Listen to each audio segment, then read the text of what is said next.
Hey boys and girls, welcome back. It's me, Keith the Misprint Guy, and welcome to week 52, in which I share with you all kinds of strange and unusual cards from a game called Magic the Gathering. Misprints, test prints, if there's something downright weird with it, I want to share it with you. So now what do I have for you this week? Well, one of the things that I'd covered in the past, actually more than once, were alpha playtest cards. And those were very important as far as Magic the Gathering's history. I mean, we're getting an insight to the game before it even came about. Now, it should be obvious because we've had so many sets now that there is a process. I mean, they don't just, the cards don't just come out of thin air. They have to, design, implement, check these cards, make sure that they work. So there is like a process. And obviously with alpha playtest cards, it should come to you as no surprise to you that there are playtest cards of other sets. And one of the things that I have is a nice large stack of cards from Mirage. These are playtest cards from Mirage, and they look considerably different than the alpha playtest cards, so these are something that I wanted to share with you. Now, the interesting thing about these cards, obviously, as you can see, they are black and white, so they just say white, and then they say proxy card, and you have your title and your information. Now, the thing that it seems kind of confusing to me as to why something like this would happen, because I would imagine by the time we were doing Mirage that the these magic cards of some capacity, probably a few sets, had already been out. But these cards here, this card, it says WW3 instead of 3WW. So that is something that I found kind of interesting, and every card that I've seen like that, I mean, they're all like that. I mean, not every card, of course, because we have this card here, Phyrexian Dreadnaught, and it just says 1, so I mean, there's no giveaway here that it's kind of strange. But, Phyrexian Dreadnaught, one of the better cards of the set, well, in the playtest form is exactly like you would expect. Same title, casting cost does exactly like, like you would expect it to.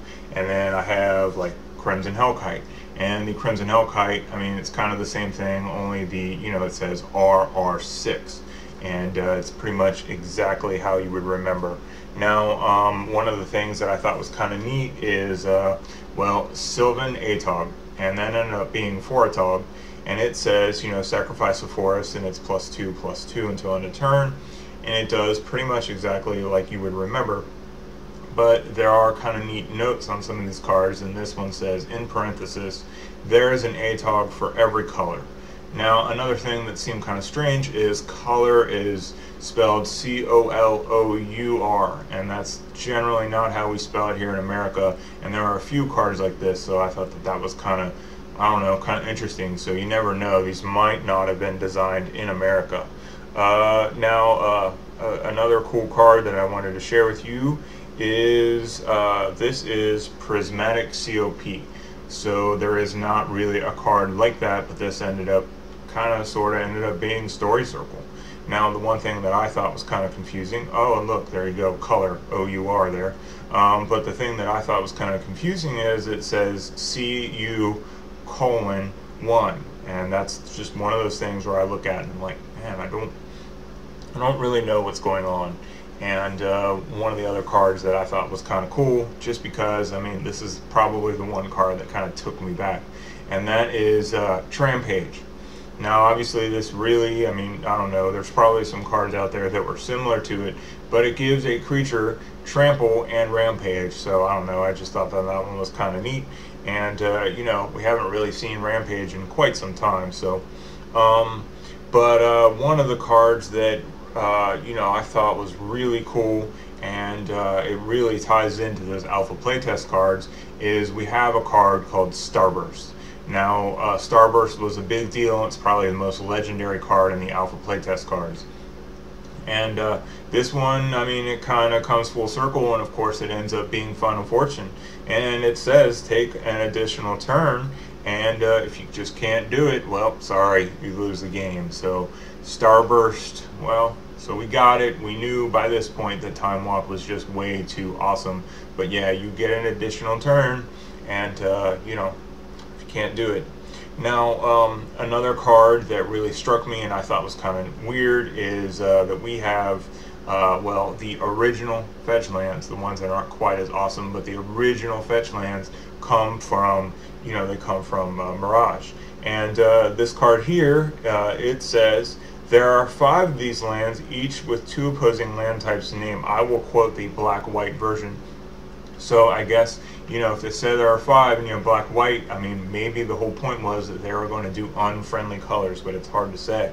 And it says, search your library for a basic Plains or Swamp and put that land into play tapped.